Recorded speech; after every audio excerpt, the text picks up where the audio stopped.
Today on an all-new Dr. Phil. She claims her mother-in-law. You were trying to run her off. You've got no trespassing signs. She got a restraining order against me after she took one out against me.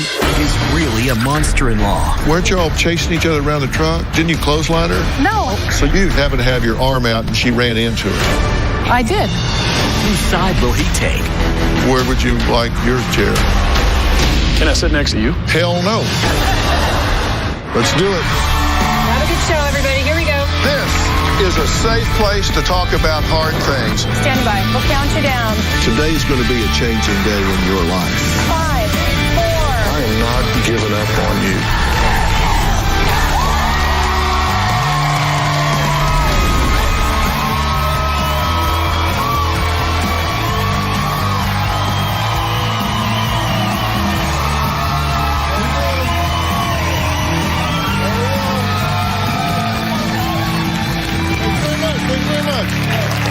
We know 16 years ago, Greg and Amanda secretly married during college.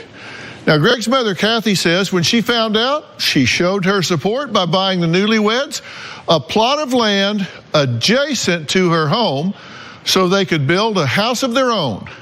Pretty nice, right? Well, Amanda claims her mother-in-law may initially have come across as elderly and sweet, but over the years has turned into a monster-in-law who is a lying, vindictive, manipulative snake. Sweet. But Kathy claims Amanda has anger problems, has threatened to set her house on fire with her in it, punched Kathy in the side of her head 5 times before taking out a restraining order against her.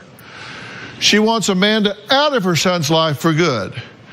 Now, the two women haven't spoken in over a year, till today. And in the midst of all of this madness, Greg and Amanda divorced, but with benefits, as they were still secretly seeing each other until 2 weeks ago when they broke up again. You got a dance card for all this? Amanda says she now has an ultimatum for her husband turned ex-husband turned boyfriend turned ex-boyfriend. Greg, choose between me, your mom. You got to pick one. Take a look. Greg and I were married 15 years ago, and we were divorced 2 years ago. I want to remarry my ex-husband, Greg, but my mother-in-law, who is also my neighbor, has made my life a living hell. There's my house. There's my mother-in-law's house. Kathy acts like a monster-in-law. Kathy comes across as a nice old lady, but she definitely isn't. She has thrown dog poop on my yard. That is where my children witnessed her come over and throw dog poop. She's put up no trespassing signs. She treats me like I'm a criminal and not her daughter-in-law. She's a control freak. She is just set on ruining my relationship with Greg. Greg and I got back together 2 months ago. He came home and wanted to give it 100%. Kathy does not want us together. Kathy is pissed that she footed the bill for his divorce, paid $40,000, and we're now back together.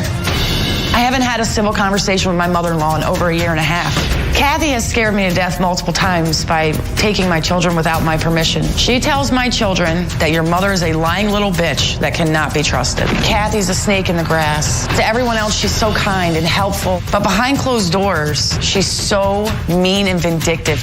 Kathy and I got in a physical altercation when she tried to keep my children from me. Greg and I were arguing, and Kathy jumps right in the middle and tries to break it up.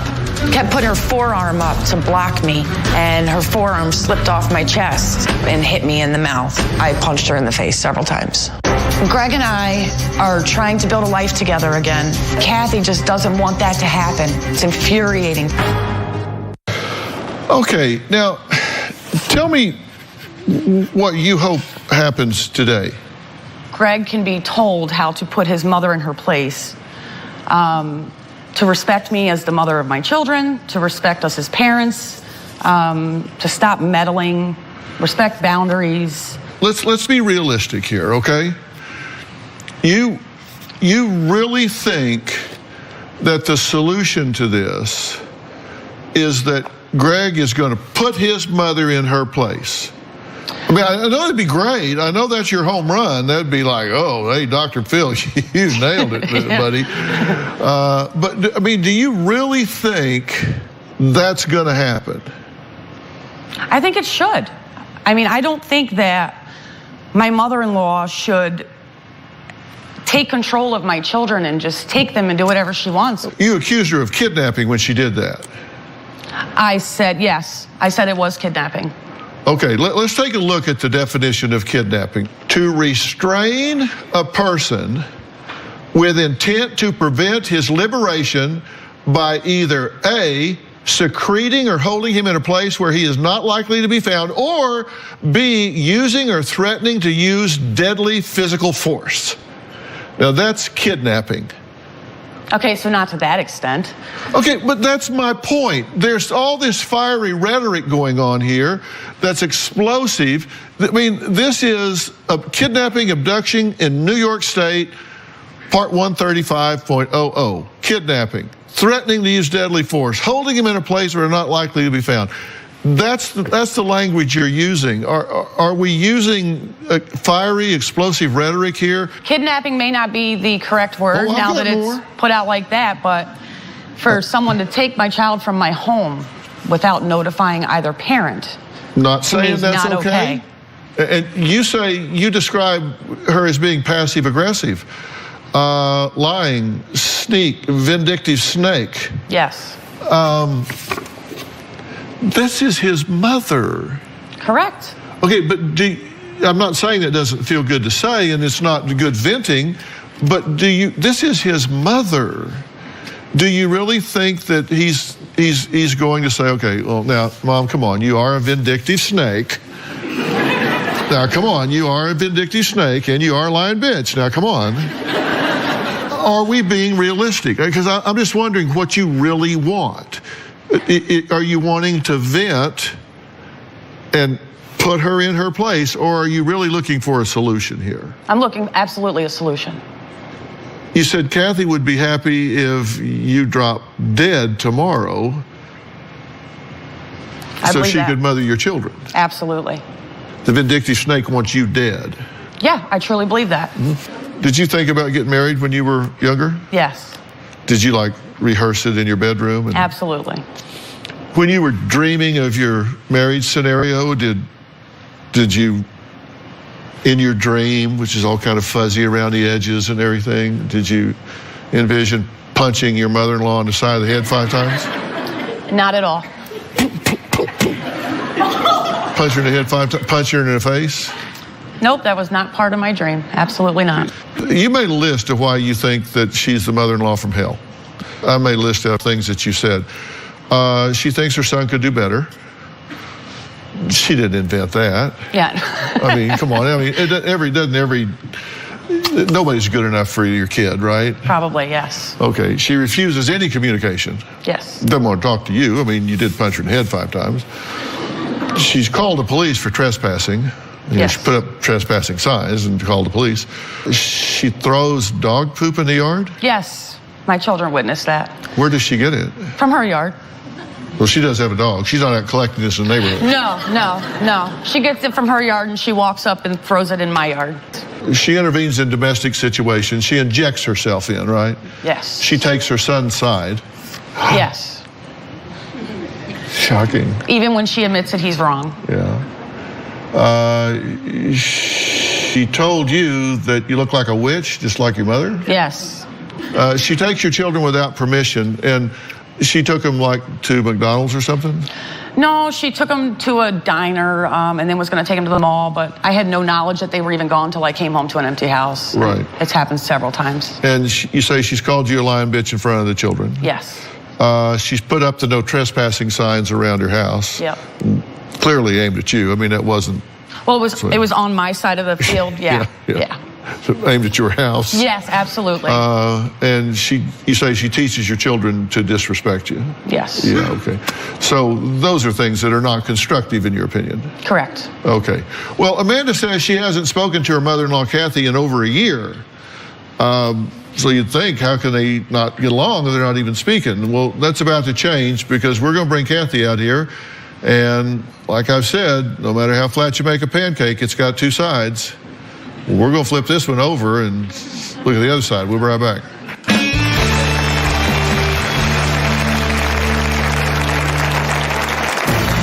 I don't believe Amanda is the right person for my son. Her behavior is so erratic, you don't know what to expect. The last time she was at my house, she threatened to burn my house down while I was sleeping. And later, Greg, how are you? How about you, Phil? Doing all right? Nice to meet you. I kind of have them on opposite sides for obvious reasons. Where would you like your chair? Tomorrow on an all-new Dr. Phil. A teenage runaway. I chased her down the road, and she's screaming horrible things. I will let you right from the cops, I swear. She has a 35-year-old boyfriend. I got a call that this man was shooting at her. I jumped out a window and ran to my neighbor's house. He shot your 84-year-old neighbor in the leg. Charged with attempted murder. Did he attack you? I'm not going to answer that. Are you protecting him? That's tomorrow.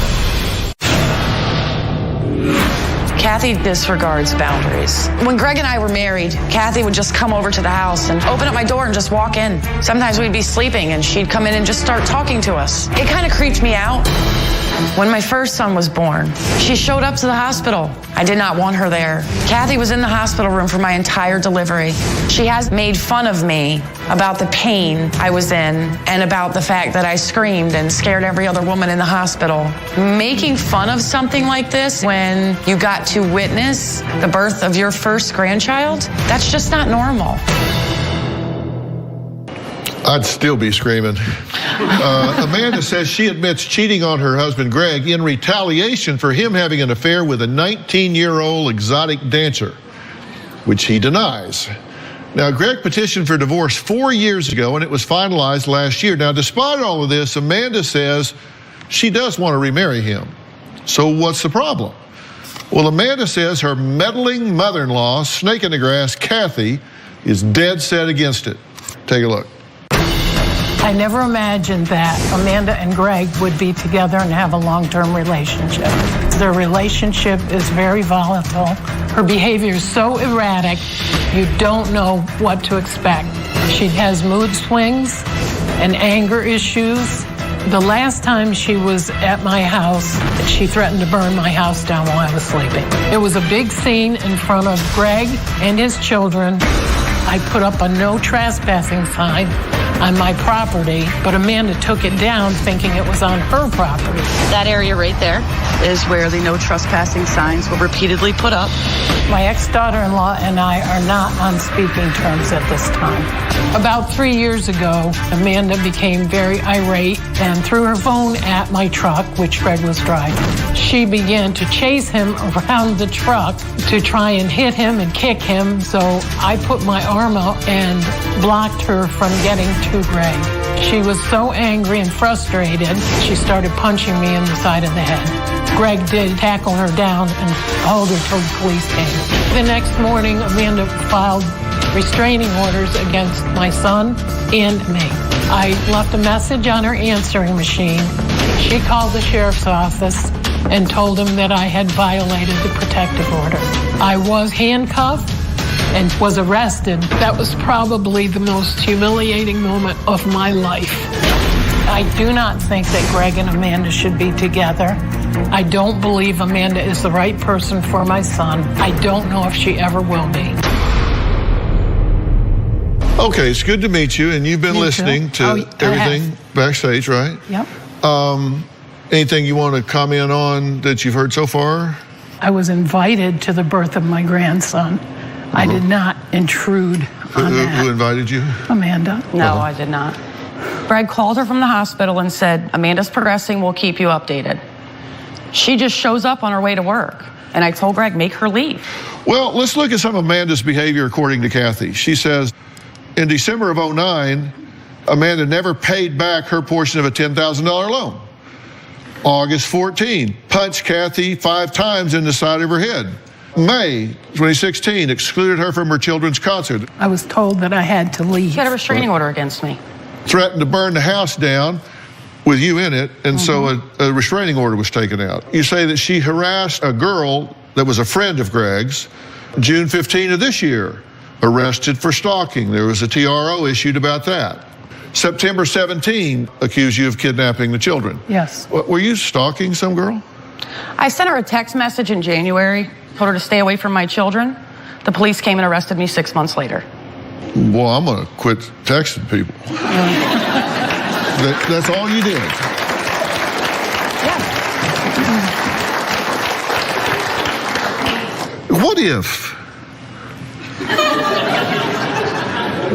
What if your son is in love with the mother of his children?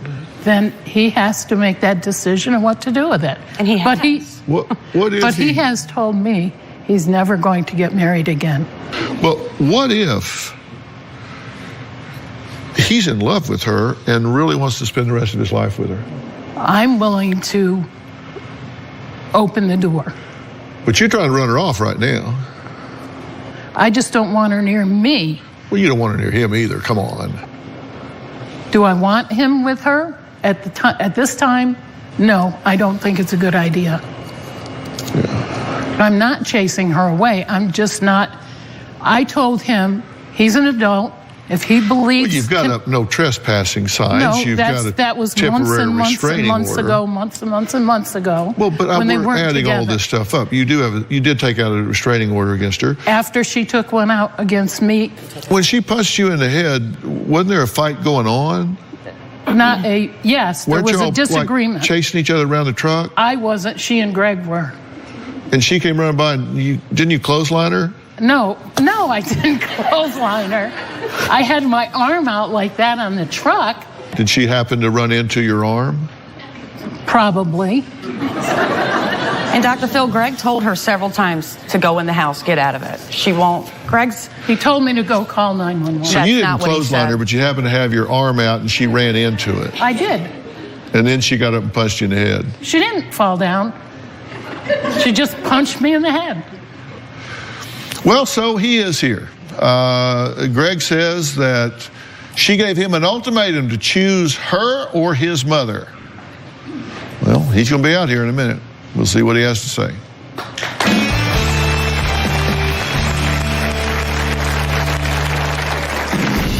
Amanda is incredibly jealous of my mother. Amanda feels that I'm being disloyal to her, and I believe that it's a little crazy. Part of me wants to be with Amanda, and a part of me wants to run for the hills. And later, what are you so angry about? I'm angry that she badmouthed me to my children. That is not true. You didn't call me a lying little bitch that can't be trusted to my son? You're just a loser, Paul. You're the failure of a parent. You're the failure of a parent. Why are you dating a 14-year-old child? That's a 4th-degree felony. You have no job. You are living in the car. I have 2 vehicles. Does the other one have a windshield? My stepdad is guilty of molesting me and my sisters. You know what you did. I didn't do what you said I did. Oh, yes, you did. Your daughter's 14. You say, I'm giving her dope because all kids smoke dope anyway. You have messed her up. You just want to turn it into I'm the bad guy. You are providing your child with alcohol, allowing her to have sex. You are committing a crime. Plus, a woman he's never met. My fiance, Kimberly, is a truly awesome woman. She's currently stuck in Amsterdam. And she needed money to get home. An act of betrayal. You didn't send Kim any money? No, I didn't. You scammed me out of $200,000, and if I could find you, I'd kill you. A shocking revelation. She's not in Amsterdam. She's here. Come on out.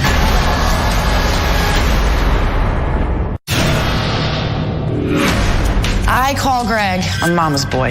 My son loves me, but I don't feel like he's a mama's boy. Since Greg's father died, Greg feels obligated to be there for his mother. He goes his own way, he does his own thing, but he is there to help me when I need him. He has allowed my mother-in-law to get involved in our personal business for way too long. Amanda is envious of the relationship that we have. She knows that whatever happens, Greg loves me. And I don't think she has that certainty with their relationship. Well, Amanda says her 16-year marriage to Greg, 16 years, ended when he petitioned for divorce, and it was finalized last year. Now, Amanda says she wants to remarry Greg, but She says, monster-in-law Kathy is sabotaging her efforts. Now, Greg admits he's stuck in the middle and not even sure if he wants to reconcile with his angry ex-wife. My life is a crazy mess right now. I divorced my wife 4 years ago, and now she wants to get remarried. Part of me wants to be with Amanda, and a part of me wants to run for the hills. My mother and Amanda are constantly fighting, and I'm always in the middle. When Amanda and I finally started to patch things up, my mother started to give me the cold shoulder, and we don't spend time together anymore. Amanda is incredibly jealous of my mother. If my mother asks me to come over and spend time with her, I will absolutely do that.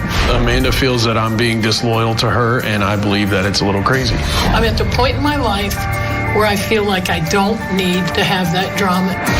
Amanda has called me names like ass and Amanda needs to remember that my mother has always helped us.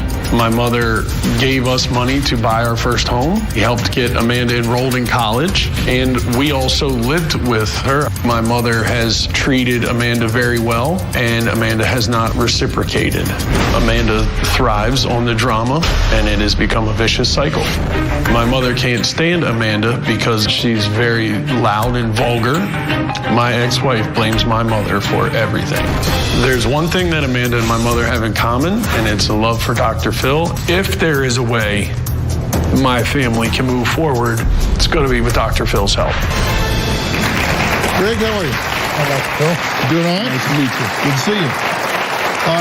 I kind of have them on opposite sides for obvious reasons. Where would you like your chair? It doesn't matter to me. Well, no, that's what I'm saying. I didn't want to presume. Can I sit next to you? Hell no.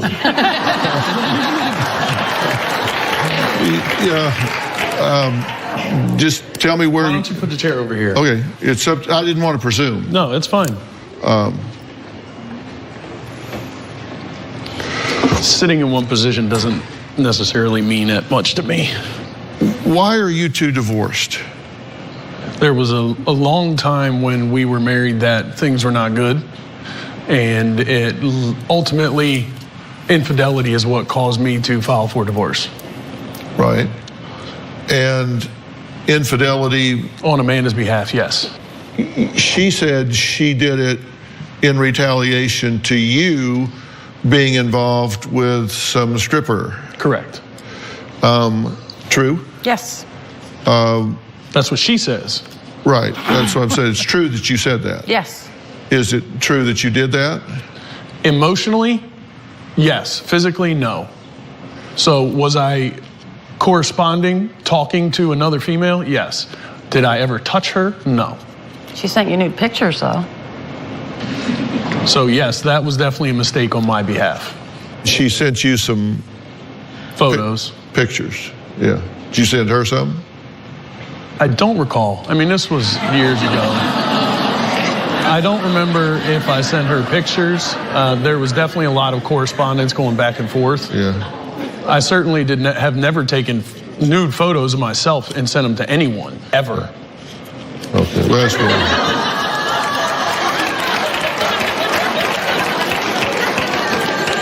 She might have taken pictures of me, but I didn't. You've sent me some. Well, that's a different story. So you don't know everything. I don't know about that. You two both ran some red lights in that regard. Absolutely. And that's why you ultimately filed for divorce? Yes. But then you got back together. You started seeing each other again. A few times. Yeah, we actually spent the night together the night before we signed our divorce papers. And we're cooking dinner together when the lawyers called us and told us we were officially divorced. Why were you doing that? Because I still do love her. What attracted you to her to begin with? We've known each other most of our lives. I guess it was the attitude and the sass originally that I was drawn to. I've always been loud and vulgar, Dr. Phil. This isn't anything new. That's true. It's just gotten a lot worse. Yeah. Did she stalk your girlfriends? He was sleeping with a lot of people. Yeah, I'd get upset. He was playing me.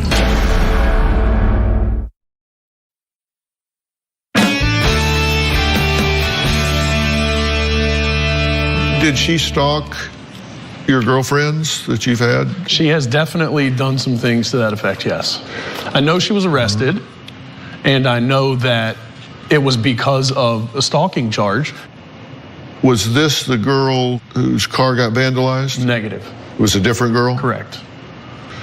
But another girl that was a friend of yours? I was dating that girl. You were dating that girl? Yes. And her car got vandalized? Yes, at my house. It was keyed and spray painted with whore, and did you do that? No, I didn't even know she was here. So she was from out of town? Yeah. Yeah. He was sleeping with a lot of people. So her car got vandalized, and you don't know anything about it? Greg and I think the longest we went since we split up was maybe a month or two. And then I'd be on his couch and I'd find out that he'd be entertaining this one or entertaining that one. And yeah, I'd get upset. And I'd leave his house and I'd call them. It wasn't just like he was seeing these people and I was out of the picture. He was playing me. And yes, I would want this female to know that I was still in the picture and that he was doing us both dirty. But you said you would be loud and rude and... The one that got the stalking charges, I literally sent her texts. I went to her house that night to speak to her to tell her to stay away from my children. She literally saw me walking up her driveway and fell in her own living room. I walked away, and then him and her broke up just a few weeks after. Well, I thought you only sent her a text. You said, and then you went by there? The same night, yes. Oh, so you sent her a text and went by there? Yes. We left that out before. Yeah. And she fell down in her living room? Yes, when she saw me walking up the driveway. She just fell over? Pretty much. Pretty much. I hate it when that happens. Me too. Yep. Yeah. She just fell over. I mean, she didn't fall aside. She kind of like fell straight down. Like How do you know? You were walking away? No, when I was walking up, I saw her through the big windows next to the door. She's watching you out the door and she out just the window, did yes. the face plant. Kind of, yeah. I guess she didn't want me to know she was there. I knocked, she didn't answer, so I left. And she got a restraining order? 6 months later, yes. Yeah, that was the last time you had any contact with her? Yes. There's something that goes on in relationships that you need to learn about. It's called outrageous overshadow. Okay. And it happens in relationships a lot. And this would be a good thing for you to learn. Okay. And it's a circumstance wherein the behavior of one partner is so noisy, outrageous, and over the top, the other partner gets a free pass for their own inappropriate or dysfunctional behavior. Very much agreed. See, you do stuff that's so attention-getting that anything he might do pales in comparison, and you get so much attention that it's like he gets free pass. It's whatever he does. Because sounds about right. It's called outrageous overshadow. Okay. You think you set yourself up that way? Yes, I would say that pretty much describes it. There you learned something. Amanda says that Kathy needs to respect her as a mother, but Kathy says respect is something a mother earns. We'll be right back. Tomorrow on an all-new Dr. Phil. A teenage runaway. I will punch you right in front of the cops. Her boyfriend's charged with attempted murder. Did he attack you? I'm not going to answer that. Are you protecting him? That's tomorrow. I feel like I've had to act as a mother and father because Amanda has not been an adequate parent. I don't think she's been there emotionally for the children. She yells at the kids, and she has a hard time communicating with the kids, especially when she's angry or they do something that she doesn't like. My mother-in-law, Kathy, has brainwashed our children. Kathy thinks my children are her children. Greg is the most important thing to her, and she's more focused on him than anything. Do you have an anger issue? Maybe a little bit, yes, but I don't just scream and yell at them for no reason. You know what I mean? I have 2 teenage boys who are just as bold as me. So, I mean, I don't scream and yell at them all the time. Do I yell a lot? Yeah, probably. Here's a quote from Greg. He says that until she addresses her anger issues, just don't see a future. Can I tell you when he said that? I'll say it right now. You have anger issues that you need to deal with. I don't have time for that. He says he said it to you last week when you threw him out. I did throw him out because she took our son. I found where they were with the help of another parent. At the diner. I walked into the diner. I looked at my son. I said, get up and come with me. I did not speak to her. I did not say anything to her. Greg gave me permission. And when I called Greg, he said he had no knowledge of you taking him anywhere. You said, I'm not sure. Mom may have taken him. When you called me, I said, if he's not there, Mom probably took him to his friend's house. And the whole time everything was going on with all that, you never mentioned that you had talked to her any time. That didn't come up till we came here, that he said that he talked to her. What are you so angry about? What am I so angry about? I'm angry that she thinks that she can remove my children from my home. I'm angry that she badmouths me to my children. That is not true. You didn't call me a lying little bitch that can't be trusted to my son? No. You never heard that either? I've heard it, but not in front of the kids. The kids are the ones that came home and told me. We don't discuss you, Amanda. Now, you have said things that are inappropriate. Thank you. You have. Thank you. I probably Directly have. to the children. We have all made mistakes in this situation. All of us. I would admit to that. But only when he says it. When I say that you do it, you don't admit to it. I'm a liar. But when he just sit here and says, oh, yes, you do, oh, now I'll admit to that. I mean, what she has said to me personally, I can attest to. I can't attest to what she said when I'm not around. The children so I can't, can't give and they you, tell me. I can't tell you that because I don't know. That's hearsay, secondhand information. She certainly didn't kidnap our son. She took him without letting either parent know where he was going. I called you, Greg, do you know where our son is? You didn't say, I talked to Mom last night. You didn't say any of that. You assumed that your mom had him because the only way he can get off our property in a vehicle is if one of the three of us takes him. You and I didn't have him. You know that as well. Obviously, you guys didn't invent daughter-in-law, mother-in-law problems. I'm going to talk about the 7 biggest mistakes mother-in-laws and daughter-in-laws make after the break, and we'll let you grade your own paper, see how you're doing. Okay.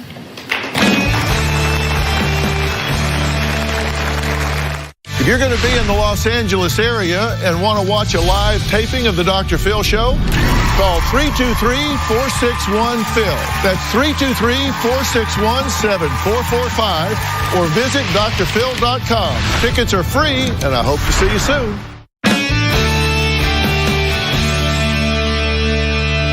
I said there are mistakes that mother-in-laws make.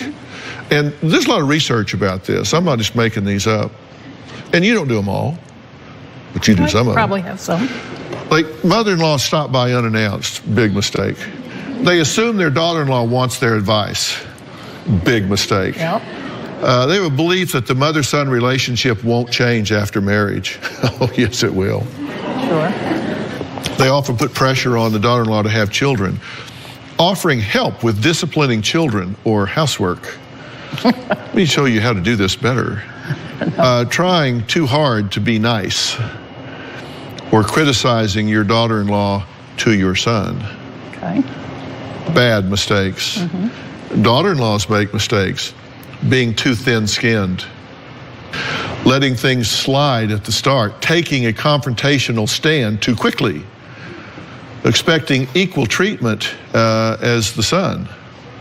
You're not going to get equal treatment as the son. He's the son. Not showing respect to his mother. This is his mother. Failing to put yourself in her shoes and recognizing, being empathetic to what she's going through. Or criticizing her son to her. Those are the big 7 that each side makes. Now, look, what you need to do is take a step back Okay. and support this relationship healing if it can. Okay. And whatever the rules of their house are, you need to respect them. And for God's sakes, do not use your children as levers to get back at or hurt her. Because what you do when you do that is you penalize those children. It is so important for children to have extended family in their life. It is so important for those children to feel grandmother love. Absolutely. And she should respect the rules and leave messages and get permission. And there is not one thing I can tell you that I would let her watch my grandchildren. Right now, today, I would let her watch my grandchildren, and there's damn sure no reason you should be afraid for her to watch yours. I can tell you that. I will give her my stamp of approval. She can watch your grandchildren.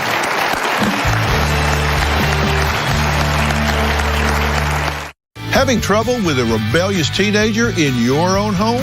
Go to drphil.com and click Be on the Show, or text Phil to 88500. We'll be right back. Want to know what's coming up on Dr. Phil? Visit our website and subscribe to our email newsletter. You'll get weekly updates, life strategies, and exclusive video that you won't find anywhere else. Plus, on drphil.com, you can see sneak previews of upcoming shows. Log on today. To me, I don't think anybody here is to blame for this situation being off track here. I don't think she is a spawn of Satan's snake. Thank you. I really don't.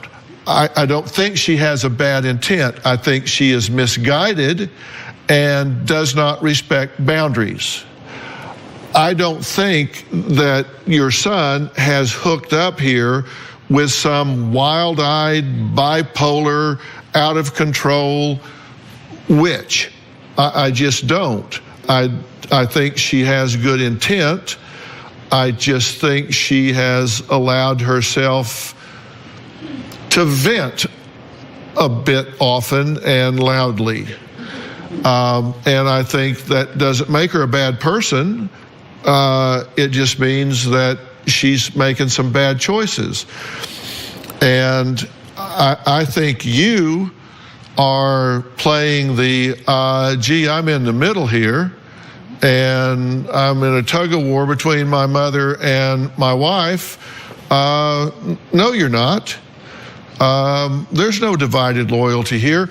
You love your mother 100% your entire life. You should today, you should tomorrow, and you should for the rest of your life. It's your mother. Love her 100%. There's no choice to be made here. There's no choice to be made here. You love your mother 100%. And you can love your wife 100%. It's a different account. You don't love your mother romantically. You love her maternally. Those are different accounts. You can love your mother 100% and not cost you one dime. Him loving her is not at your expense. I know that. No, you don't. No, you don't. Okay. There's a part of you that resents the other woman. If you say that's true. I do say that's true, because it is. Okay. And I'm not saying that you consciously want to possess him and let him be a surrogate in your life, but your life would be better if Scotty just beamed her up. If she was just not there and he was there with the kids, and you would just, she gets in the way sometimes. Not always, but sometimes. It would be better if they just had a stable relationship. Well, we're going to work on that. You two need to decide. We're going to seriously work this out if we can, so we can look at these children and give them an honest, mature answer. You need to figure out why you have such a chip on your shoulder. Because you do, and it has nothing to do with her. It was there before she came along. It was there before he came along. So I'm going to arrange, handpicked, to get you guys some help to work through this marital situation. Give me 90 days. And if at the end of 90 days, the path is not clear to putting this back together, fine. But trust me, when you get a divorce, you don't end your problem, you just change it for a new set. You already know that. Yep. Give me 90 days. You know, I always say I won the in-law lottery. Robin's mom was an inspiration in so many ways. She's a big part of why Robin takes such great care of herself. She really was. And because of her, I started in my 20s, early 30s, focusing on my health, not just for the outside, but for the inside. I exercised and I ate right, and I wanted to be heart healthy. And also for the outside, I stayed out of the sun, and I really took care of my skin. And one of the most important things I've done over the past 30 years is to exfoliate. I think it's so important to get rid of the dead skin and all of this makeup and just everything from the environment. So I created my Polish to Perfection Exfoliating Scrub. Has Ecuadorian ivory seed powder. It gently lifts away this dead skin, ensuring a healthy glow. Well, Robin's Polish to Perfection can be on its way to you with just a few clicks at robinmcgrawrevelation.com. And you know, after polishing, finish it off using my Welcome Back Youth Serum. It contains a stable form of vitamin C and retinol, 2 ingredients best for refining pores and improving the texture of your skin. So what you put on top of my head all the time? I do. I put everything on his head. Everything. This is a test palette for all this stuff. I'm like lab boy. Yes, he is. Anyway, you can find Welcome Back Youth and Polish to Perfection at robinmcgrawrevelation.com or on the top of my head, wherever you want to find it. And while you're there, be sure to check out all of her amazing products. And for our audience, Robin's not sending you all home empty-handed. You're all getting Welcome Back Youth Serum and her Polish to Perfection Scrub. Okay, I want to thank all of my guests today. We'll see you next time. So long.